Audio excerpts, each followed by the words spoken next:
Hello বন্ধুরা, কেমন আছেন? আশা করি আপনারা ভালো আছেন। আজ আমি আপনাদের মাঝে একটা অন্যরকম ভিডিও উপহার দিলাম। বিগত কয়েকদিন আগে আমি ফেসবুকে পোস্ট করেছিলাম এই জায়গার কিছু ছবি। আমার অনেক বন্ধুরা বলেছিলেন যে দাদা, পুকুরটা তো দেখতে খুব ভালো, পুকুরটার একটা ভিডিও করে একদিন আমাদেরকে উপহার দেবেন।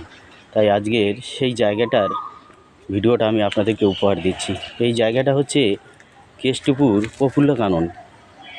তো এর ভিতরটায় এই জায়গাটায় যে পুকুরটা অবস্থিত তার আশেপাশের পরিবেশগুলো আমি আপনাদেরকে আস্তে আস্তে দেখানোর চেষ্টা করছি।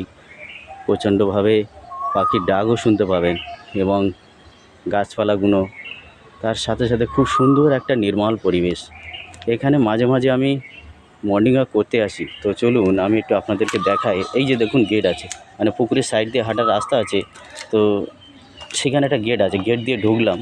ঢোকার পরে আস্তে আস্তে এরকম করে আমরা প্রত্যেক দিন এই সকালবেলায় পুকুরের পাড় দিয়ে হেঁটে হেঁটে আমরা মর্নিং ওয়াকটা করতে থাকি। এই দেখুন আম গাছ, বিভিন্ন রকমের গাছ, তারপরে পাশ দিয়ে কত পাতা নিচে পড়ে রয়েছে। তার পরিবেশটা আমি আপনাদেরকে, আশেপাশের পরিবেশ একদম পুরো নির্মল বাতাস। রবিবার সকালে এরকম ধরনের একটা ওয়েদার পাবো আমি ভাবতে পারিনি। এখানে এসে দেখি প্রচণ্ডভাবে হালকা হাওয়া, তার সাথে সাথে কত সুন্দর একটা পরিবেশ। এবং পুকুরটা দেখুন একদম নিস্তব্ধ হয়ে রয়েছে। এই পুকুরের চারিপাশে রেলিং দেওয়া আছে, কারণ বাচ্চাদেরকে অ্যালাউ নেই। তো বাচ্চাদেরকে সঙ্গে যদি তার গার্জিয়ানরা আসে তবে অ্যালাউ হয়, নাহলে অ্যালাউ হয় না। আর বড়রা তো এখানে আসেই। পুকুরের ঘাটটা আমি প্রথমে দেখালাম। তো ওই একটাই ঘাট আছে, ওখান থেকে আপনারা পুকুরে নেমে স্নান করতে পারেন।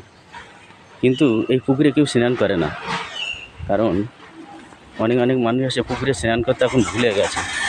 তার মধ্যে দিয়েও কিন্তু আমরা যারা বেশিরভাগ গ্রামের লোক বা গ্রামের আদিবাসী ছিলাম, তারা কিন্তু আমরা পুকুরকে ভালোবাসি এবং পুকুরে স্নান করতে ভালোবাসি।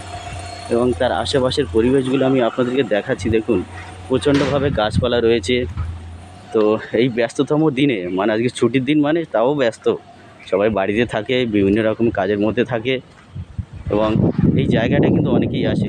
আমি সকালে আসলাম, কারণ সকালে আসলে এখানে অনেক রকম পাখির ডাক শোনা যায়, তার পরিবেশটা কিন্তু অনুভব করা যায়। আমি দেখুন আশেপাশে চারিদিকে আরও দেখানোর চেষ্টা করছি, কারণ প্রত্যেক দিন তো আমরা ফেসবুক নিয়ে কথা বলি। তা রবিবার দিনটা একটুখানি আমি চাই নিজেদের নিয়ে একটু ভাবুন।